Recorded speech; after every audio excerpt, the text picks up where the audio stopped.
Iran's attack on Israel and America's role in the Middle East as issues in this U.S. presidential campaign are a contest over which candidate backs Israel most.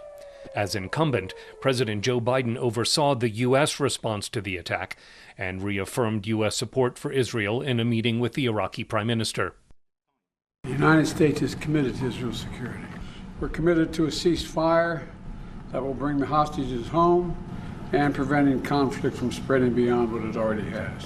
We're also committed to the security of our personnel and partners in the region, including Iraq.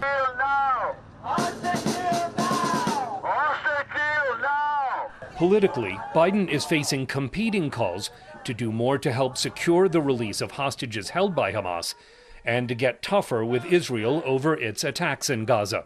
His opponent, Donald Trump, says none of the violence in the Middle East would have happened if he were still president, without explaining how. I want to say God bless the people of Israel. They're under attack right now. That's because we show great weakness. This would not happen. The weakness that we've shown is unbelievable, and it would not have happened if we were in office. You know that. They know that. Everybody knows that. The Trump campaign is working to portray Biden as weak on Israel on Trump's social media platform and through Republican lawmakers, including House Speaker Mike Johnson.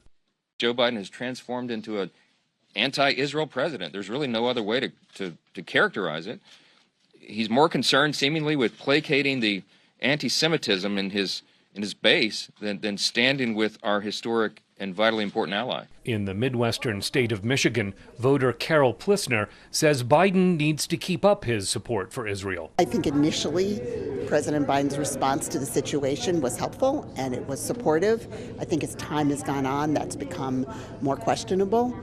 And I think that the United States needs to have a stance that's deeply protective of democracy across the world. And that means deeply respectful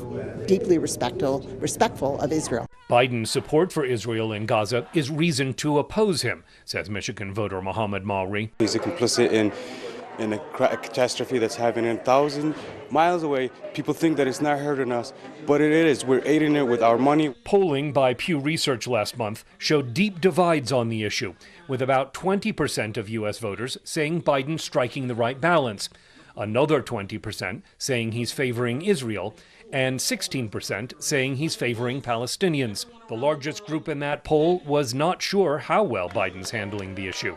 Scott Stearns, VOA News.